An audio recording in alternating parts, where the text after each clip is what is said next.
Hey, there we are. Hey, what's up, buddy? How goes it? Oh, it's fucking cold. I'm not wearing this hat because it's cool. I'm wearing this hat because even inside of my apartment, it's a drafty Buffalo apartment, but it's probably like 50 degrees in here. So I can't Yikes. imagine being out tailgating right now. Those guys are troopers. Absolutely. Anybody who's at the game, tailgating, yeah. I don't know. It's one of those, like, I don't know if I should call you stupid or like a trooper, like you said. I think it's probably a little mix of both. Well, my thing is just get rowdy, have a good time. We're Bills fans anyways, so you have Yeah. a built-in excuse to get rowdy, jump around, and go through tables and drink whiskey and have a good I mean time, I that guess.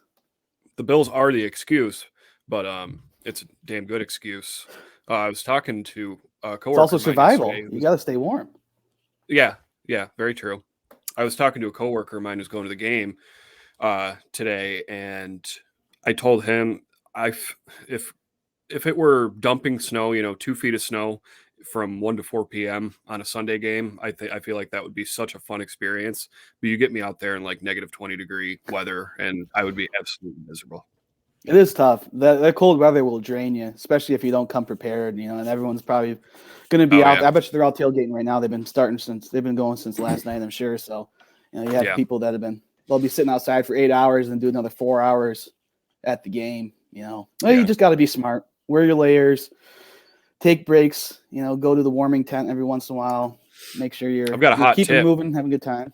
Mm. I've seen people touting the use of Vaseline as a way to keep warm, keep the wind off you. I guess actually a lot of NFL players do that. For I'm sure some will today. Um, for like big playoff games where they don't want to wear sleeves, they want to show off the muscles on national television to tens of hundreds of thousands of fans. They'll throw some Vaseline on to keep the wind chill off. So anybody that going to the game today, get yourself a big old tub of Vaseline. Makes sense. Sounds wise. So it is now 12:20 p.m. at the helm of the Buffalo Bills versus New England Patriots wildcard game, and we're doing our first vidcast ever and first podcast since end of August. Yeah, Um, live too. We're not unedited. You're getting all of us. yeah, we're not gonna edit it, so if we get canceled, we It get is what it canceled. is. If you I don't have like it, there's lots of quality programming out there for you to watch. You probably That's shouldn't be right. watching it anyway. Oh, well, we're just winging it, man. I mean, maybe we'll say Yeah, something smart, probably won't. it's the Buffalo Blitzkrieg way. Um, so it is a cold day. The Buffalo Yes, Bills are playing late into the night.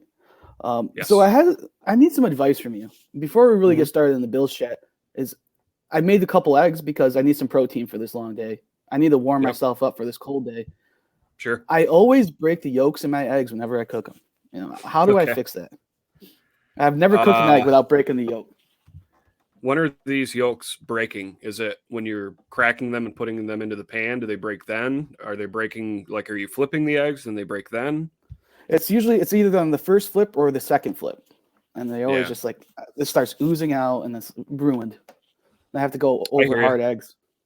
It's a tough game. I mean, it's all about having a nice nonstick surface, whether it's a really nice nonstick pan, plenty of, olive oil, butter, whatever your preferred lubricant is, and just having a Lube steady. eggs. You gotta with the spatula, you gotta go really fast under the egg, flip it. Like don't try to get fancy with it. I don't know. Okay. There's just takes time, takes effort. You got to really concentrate. Don't use a never use a metal spatula. I don't know if you're using a metal spatula with eggs, but eggs are way too delicate for a metal spatula. You got to use plastic or oh, I don't really like those silicone spatulas that girls Mm. typically buy. Not to generalize or be sexist, but it's true. I think we have all just silicone spatulas, so maybe that's what I'm doing Ah, wrong. I they're the need to get a nice worst. wood. Need to get a nice wood one, nice thin wood one, just for my eggs. You know? Wouldn't no. I wouldn't use a wooden spat. Just get a nice wide, flat plastic spatula. You will Okay. have great you'll have great success. Okay. All right. They'll fix my eggs. They'll I fix hope my so. eggs. But it's up to you. It's not the egg. It's the operator. Oh well, no, it's definitely my eggs. I'm just getting Oh, faulty okay. eggs every time. Okay. Those damn Hey, Aldi eggs. What do you got for a jersey, buddy? Is that Tremaine Edmonds? Edmonds. It's the only one I got. I'm Is working it? on getting a Trey White jersey. I can have both Treys, but Nice.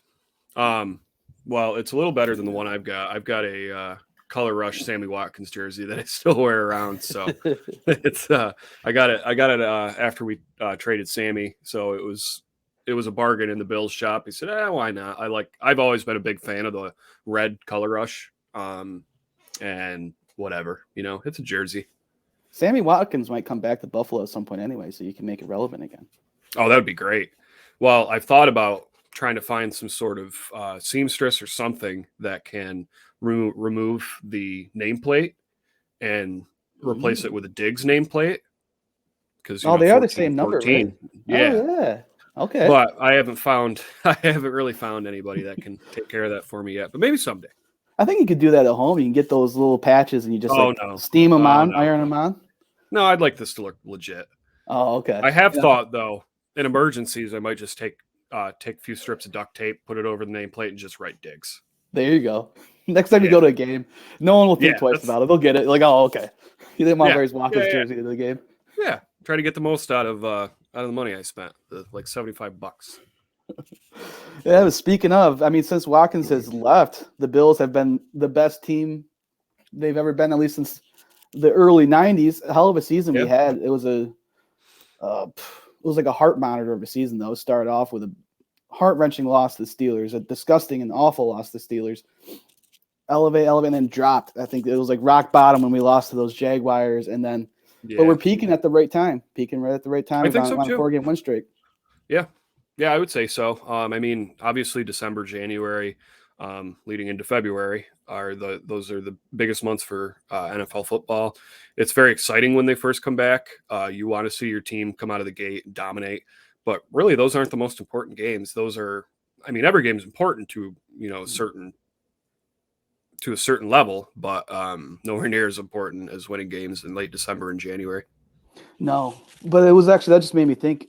The craziest thing about this season is that the Bills were less than 1 yard away from the number one seed this year. It was that one play where Josh Allen is at the goal line. I think there's 5 seconds left. And it works 90% of the time, right? They have statistics on this that when Josh Allen does the QB sneak, it works like 92% of the time. Right. Slips. Yes. Remember this play? Yes. I do now. Yep. He slips. Feliciano misses his assignment. He gets blown up at the line of scrimmage, and they lose the Titans by 1 yard. If they get that touchdown, they win that game, the number one seed, which is insane to think. Is people say it's almost cliche at this point, but it's cliche because it's true. Football is a game. A whole season can come down to a couple of inches, which is nuts. It is, yeah, totally nuts. I mean, that's like a microcosm of it being a week-to-week game. It's an inch-to-inch game at that point, It really is. I mean, that's why crazy to think about. Oh yeah, I mean, I often give McDermott and Bean a hard time for investing so much money in special teams, but reflecting on this season, it makes sense, right? I mean, that extra 5 yards you get from a good returner can dictate a game. You get that extra 5 yards, you get that 5 yards of better field position, 5 yards closer to the touchdown, and you're just saving those inches, inch by inch, claw your way through. You hate it. Hate it. But then, like you said, they're peaking. I mean, the turning point was really that Buccaneers game, even though it was a loss. That second half where Josh just willed them back into the game was they haven't had a bad game. They haven't had a really awful drive since, I don't think. Yeah.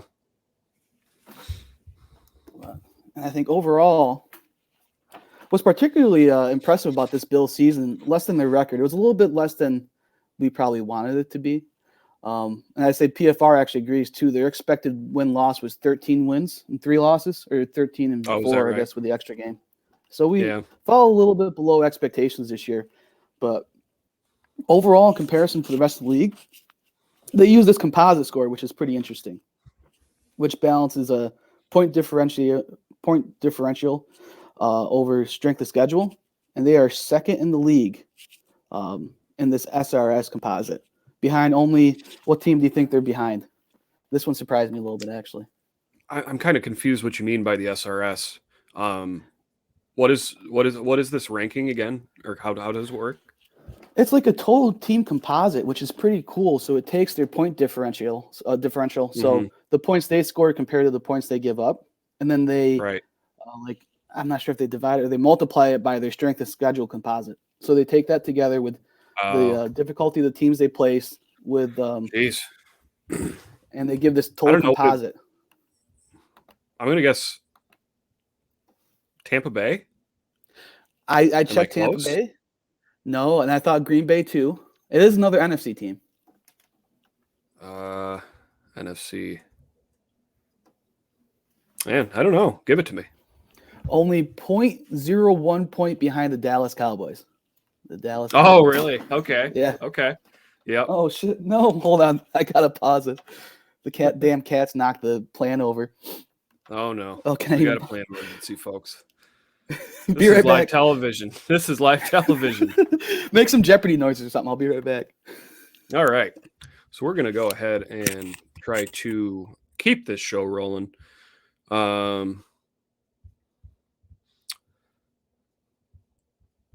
Yeah, I got nothing, folks. This is really the big problem with having a live show, no editing. We thought it could be done, but of course, every show has some technical difficulties. Just picture picture that cat hanging from a wire poster that you always saw in maybe, elementary, middle school. Just hang in there. Hang in there. We'll be right back with you. Do. And also, anybody that is watching this, feel free to skip this part.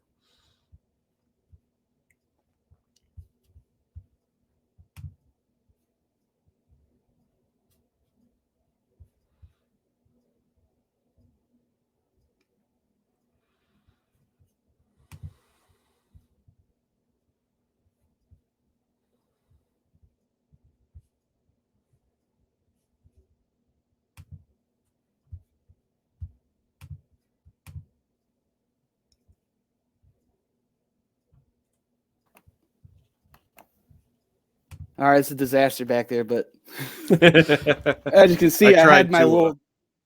Yeah, I saw it back there. I don't know if that was the best idea, but that's not my call. No, it was not a good idea. It seemed like a good idea at the time, but I have to be accountable for all my decisions. Yeah. Well, just get it cleaned up before the lady comes home, and it's like it never happened. Our secret. Anyhow, where were we? Team stats. Bills had probably the best, besides apparently the Cowboys, some of the best overall team rankings. Surprisingly, and I didn't expect this going in, along with that SRS composite that I mentioned, they were actually 6th in the league in rushing stats. So that whole narrative about the Bills can't run the ball, crushed, dead, gone. Which is insane because watching them, you would agree with that narrative that the Bills, they do have, although, Motor's been actually, he's kind of peaking in the last few games as well, which is great for us. But I don't know. In games like today, you're obviously going to have to utilize the rush. I hope they run Josh a little more today, but we'll see. And we'll get to the wild card game a little later on, so I don't want to spill all the beans before we get to that. Yeah, and actually, I thought that Singletary has been a very efficient runner all season. He's averaged pretty much 4.5 yards a carry all season long. There hasn't really been too many peaks and valleys. The thing with him was early on, he was fumbling the ball a lot, so he just wasn't getting it. He was getting like 6 to 10 carries a game, and Moss was getting the lion's share because they just couldn't trust him to hold on to it. But I don't think he's had a fumble. I'm not going to pull it up, but it's been since like week 11, week 8. So he's become very reliable and efficient in the running game, and just a 100-plus rushing yard game last week. Excellent. That's exactly what you want to see from your lead ball carrier, especially for a team like the Bills who are a little bit more 60-40 than 50-50. Running the ball or passing. Pass first, run second. So, yeah. And I mean, there's some sad news here, too. I don't know if you had any thoughts on this. It's highly likely to be Daboll's last season with the Bills. And I'll get into this a little bit later, my thought process, but less likely, but even high probability that it's Leslie Frazier's last season with the Bills. don't know if you've been thinking about that at all and how much of a change we're going to see in the coordinator and coaching department next season. Yeah, nothing I've really thought about too much.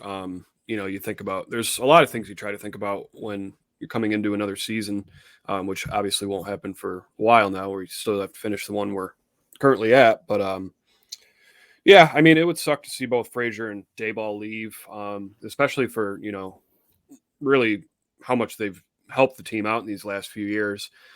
People love to criticize Daboll when maybe the offense isn't running top notch, but I think he's been a great coordinator for us. But I also have the utmost faith in knowing that McDermott and Brandon Bean are very competent. So they, I would think that they would appoint anybody to that position that is more than capable of, doing a great job at it. Well, I do get a little worried with the offense because I don't think it's any mystery that Sean McDermott sucks at coaching offense. He's just not good at it. It's not his strength. Yeah. And that's fine. He's a defensive guy. So he needs somebody. The offense really started on their upward trajectory when they brought in Daboll. He just delegated all that out. It's like, Daboll, this is yours. You build your scheme. You do what you need to do. Very light touch with the whole thing. Yep. Yeah, that's true. I get a little worried because, I mean, even though, you go through the process and you find a guy that's well-suited and fits well into the mold, the team, it just doesn't work out, especially when you go with an outside hire. There's a lot of factors to figure in. I mean, they want to bring in their scheme. They might want to bring in a guy or two of theirs. And it just doesn't meld, not by lack of trying or anything.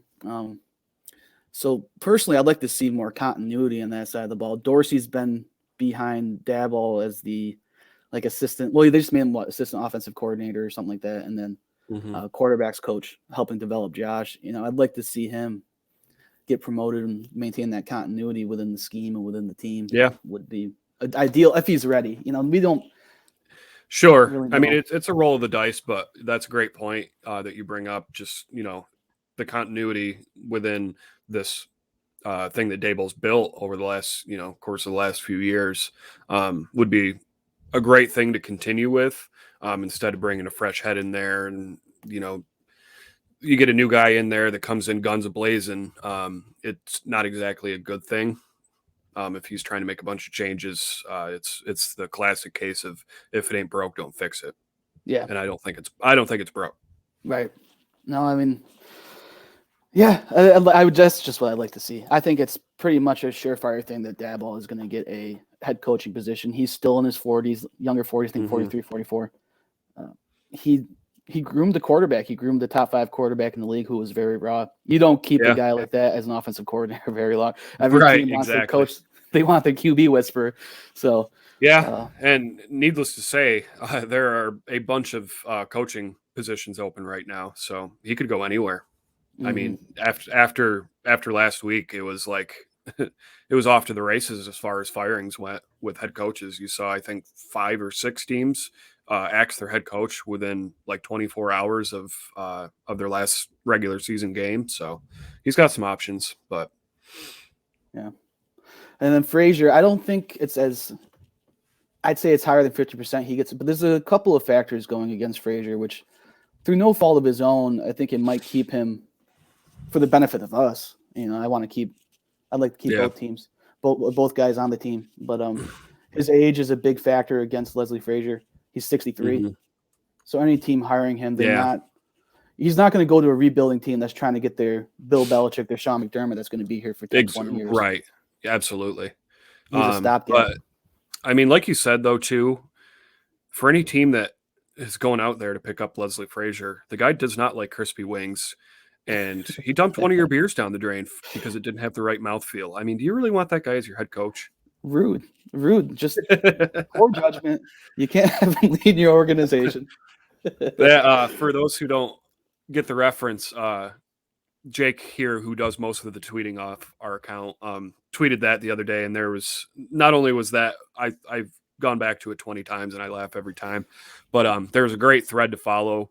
A lot of Bill's Mafia chimed in with things that Leslie Frazier does that would make it so he's just kind of a weirdo. You don't want him as your head coach. You can't trust him. Poor time management. No. One guy said that Yes. he orders his wings 5 minutes before kickoff. Awful time management. You can't have that. Horrible.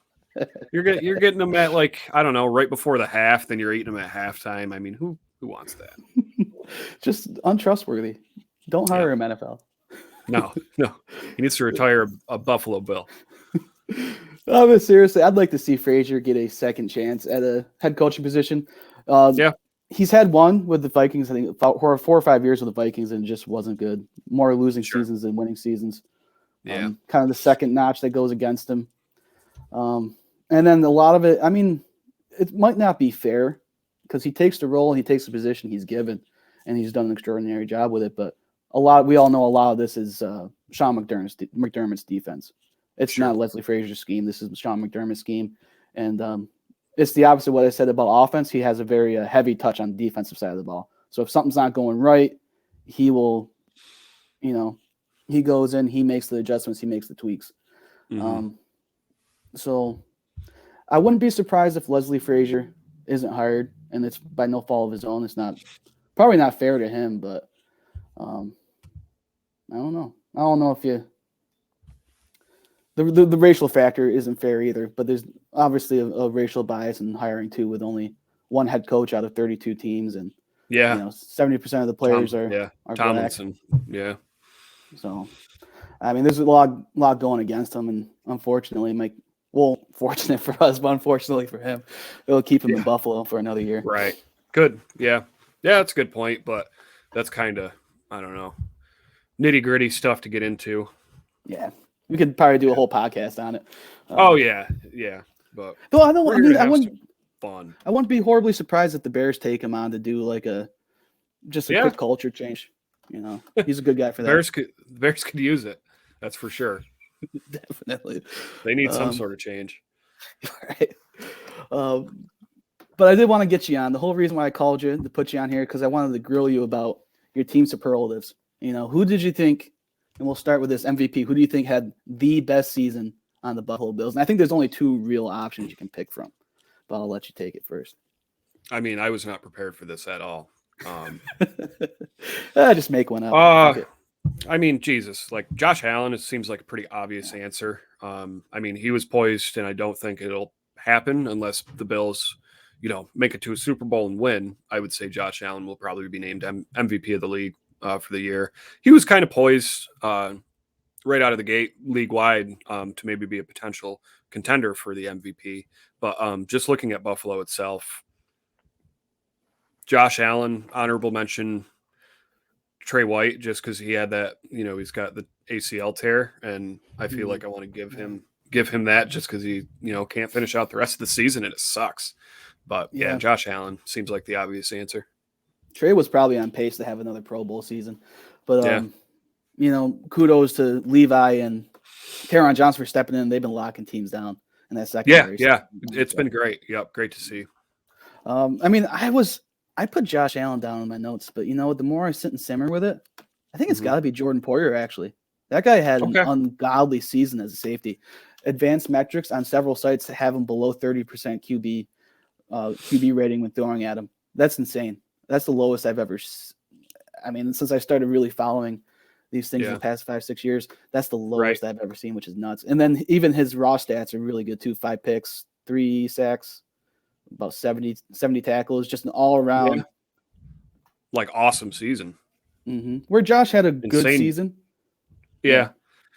Josh, I don't think he's really regressed. No. He's not as fiery as last season. He's had a couple kind of questionable games, but stuff that can't be attributed to just Josh either. But I don't see this as being a regression. I think he's stayed pretty flat line between this season and last season. Mm-hmm. He's played up to expectations at the very least of the very high bar he set last year. Well, like you said, a little bit below. The interceptions are a little bit of a concern with 15. Not the thread hairs. He was less efficient. But you can expect that because they had a whole year of tape of this. Last year they had this whole new offensive system that nobody expected to run so well oiled all last year. So now this year, there's a lot of Right. teams that are just kind of adjusting to those 5 wide, 4 wide spread looks and Sure. putting a shit ton of defensive backs back there and just making it difficult on him. Right. His rushing this is the best rushing season of his career, I'd argue, with 700 something yards, 5-6 touchdowns. Insane.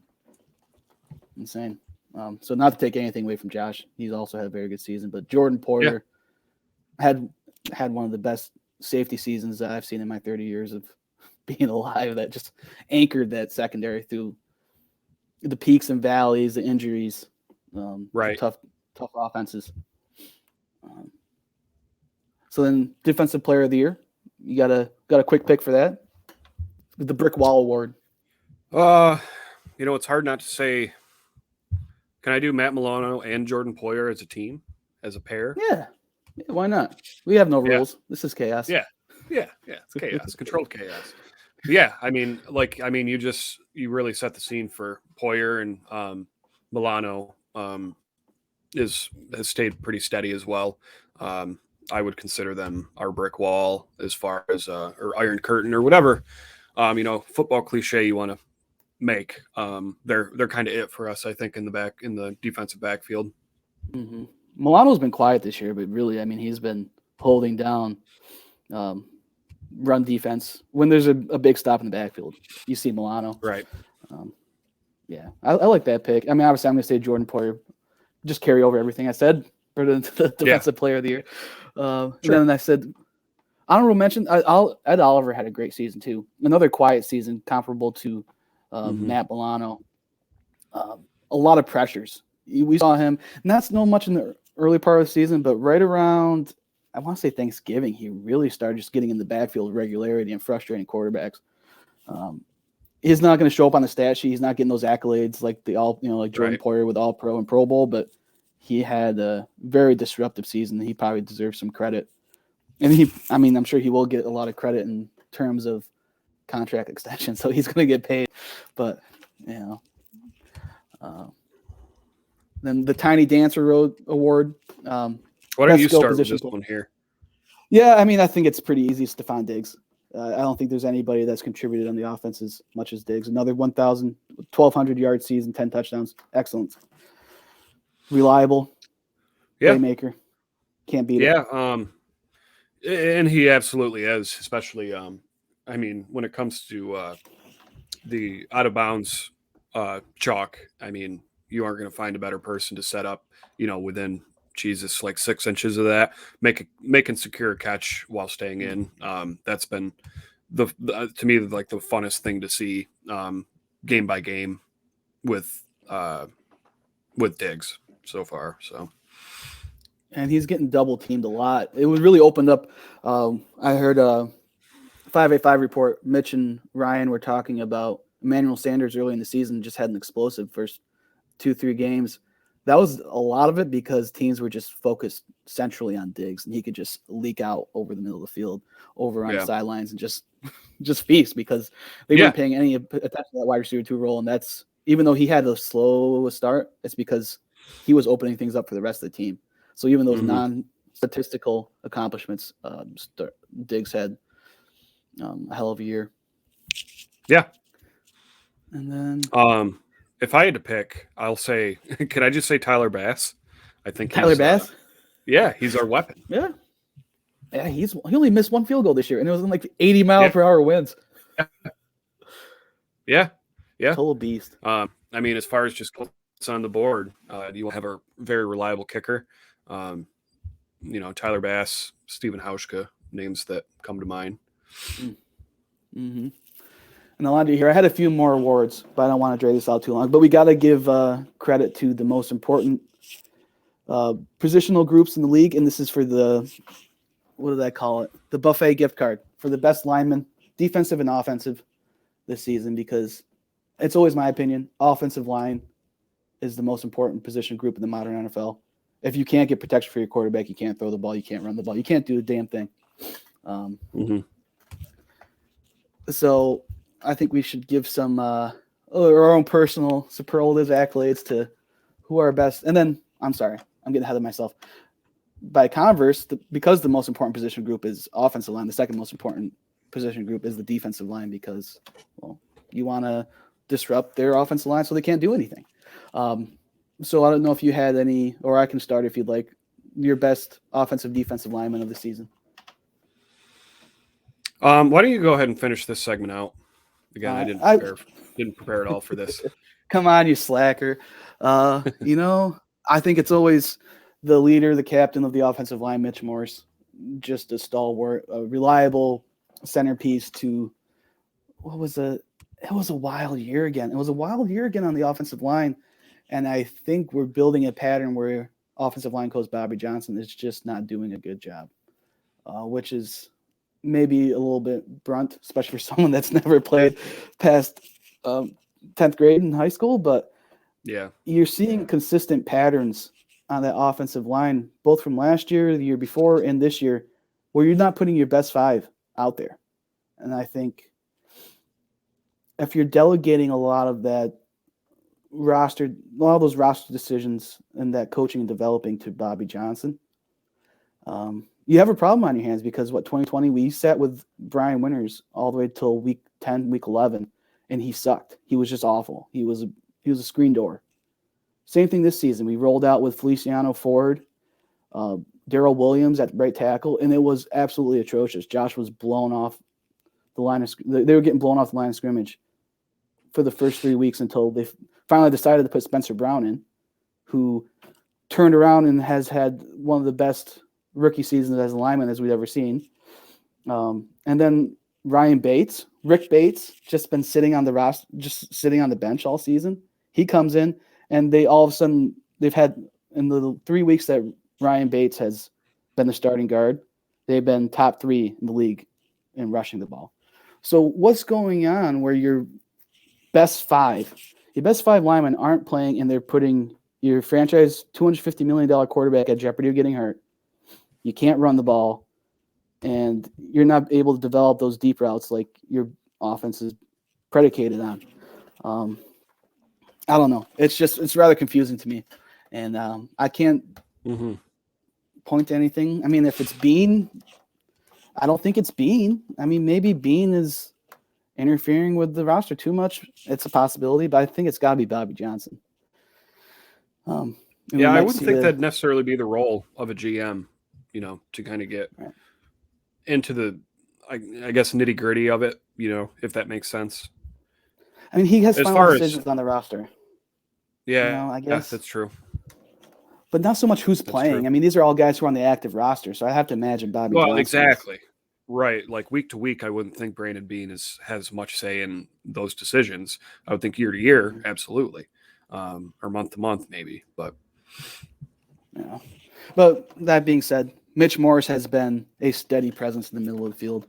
And for the defensive side of the ball, it's been a bit of an up and down season as far as getting pressure on the quarterback and stopping the run. But Ed Oliver, particularly in the second half of the season, has really blown up. And like I said earlier, he's looking for a big payday, and he had a great year. When you get that pressure, and if you can stop that pressure on the interior line, that's the most underappreciated part of NFL football, I think, because that can just totally unend everything you're trying to do. So big shout out to Mitch Morse for holding down his part of the line, and Ed Oliver for blowing up on his end of the line. But I'm sorry, my phone died. I got to pull it back out so I can see my script here. You really wanted to do this dome debate because you're a big dome fan. You want boring I football never said without that. any rain, without any snow. I never said that. You're afraid to be in the cold, you said. Yeah, you said all. You're putting words in my mouth. I didn't say any of this. I just think it's an interesting argument to make. Mm-hmm. Of course, it wouldn't feel right to have a dome, have the game being played in a dome, or any game, any Buffalo game, to have a home game in a dome. It seems very weird because it's never been that way. Buffalo's every single friggin', like, if there's a glimpse of bad weather, the sportscasters are going to say, "Oh, windy here today in Buffalo because Lake Erie," and talk about lake effect snow. And weather is always a topic of conversation when it gets past like October in Buffalo. So, yeah, I don't know. Do I want a dome? No. But do I want if a dome means more wins, I want a dome. I don't. Yeah, that's a If a tough. dome means protecting players, I want a dome. It's to play devil's advocate. There are great reasons to have a dome or at least a retractable roof or something. But No. Yeah, I mean, this debate I think was mostly put to rest by Governor Hochul a couple weeks ago, and she pretty much said it's going to be a dome. I mean, there could change, if there's she's the enough governor. pressure. I mean, it's what comes of the stadium has nothing to do with the governor's list of tasks. No, she has to approve everything because, I think they're probably going to give them 60-70% public funding, which is mostly going to come from the state, a little bit from the county. Sure, but if she's been in negotiations with them, and right, I think they've already finalized the plan. Was more or less she didn't say that outright, but I think there's already a finalized plan for that spot across from the existing stadium, Highmark, the Ralph. Right. And I think from what I've seen is, those renderings have gone out in the last couple of weeks of this new stadium. From what I've heard, they haven't hired an architect or anything, so those renderings are kind of just. I guess that's not what we're going to be looking at in 5 to 6 years, depending on when it's built. But I mean, it's exciting. The Ralph will be home. I don't know what are their plans with the Ralph. Will they demolish that and turn it into more parking, or? Yeah, that's what I think. They're just going to level it. It's really, it's kind of unsalvageable. It's not. They can salvage it. It's just not physically responsible to do so because you go and you fix the upper bowl, and it's completely deteriorating up on the 300 level, and you'd have to completely redo it with a bunch of plumbing and electrical. It just wasn't a well-constructed stadium. I mean, I love the Ralph. It's going to be sad to see it get leveled, but I guess it sounds like it just wasn't really very well-constructed stadium. You've gotten to know the 300 levels pretty well too. Oh yeah, I'm always up there. I'm not allowed. That's where the party's at. Section. That's right. That's where the party's at. That's right. I see. You can openly get rowdy and no one cares. Like this stadium security just avoids you as long as no one complains. And nobody's getting hurt and doing really stupid stuff. Yeah. They're throwing snowballs. Can't throw any snowballs. Oh, that's a thing. Yeah. Yeah. Well, yeah. They're sticklers about fun. Well, sorry, I detracted from your point, from the discussion you're trying to make, though.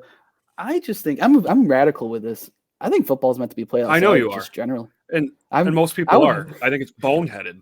There's no, and for somebody like you who is actually there's always some nuance to your arguments. With this, you're just no. Don't want to hear any dissenting voices. Nothing. No. No, I'm shutting it down. Football is meant to be played outside. What was it? Yale and Harvard. All these yuppie school kids wanted to simulate warfare without actually killing people, so they created football. Is that right? Wars fought outside. Yeah. Wars fought outside. That. Yeah, it might have been some kids at Yale. They wanted to have the thrill of war without the death and something like that. Yeah, but funny. I mean, it's supposed to be played outside. Don't you get? Come on, are you telling me?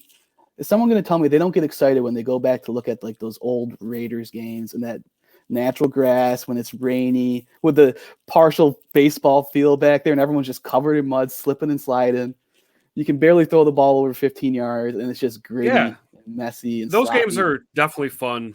Well, actually, they're not that fun to watch on TV. I'll say that. I mean, they kind of are, but they're kind of not. Yeah. It's not like a big offensive, high-scoring showdown game. Keeps it close kind of deal, but. I don't know. I love it. I don't know if it makes me a purist or the complete opposite. But, I don't. Like I said, at the end of the day, I don't want a dome. But if a dome gets us a championship, then. Well, Josh, I mean, there's people keep throwing out those advanced metrics. Josh doesn't do too well in the elements. He's a deep ball thrower. It makes sense. It's hard to throw the ball deep when it's cold, when it's rainy, when it's snowy, when it's windy. Yeah. Speaking of Josh, we had a great argument yesterday. I need just super quick flash round. If let's say Josh Allen has a career-ending injury, but it means the Bills get a championship, do you take it? Do you not take it? Oh, I don't like this question. Like this. Well, I blurted. This question was not asked directly to me. We were kind of all talking at work yesterday, and that was brought up. And without even a second of thought, I said, "I take it, championship." I would hate to see Josh Allen's career end. Like I would feel so bad for that guy. I wouldn't even feel bad for the Bills. Like say it was his last contract year.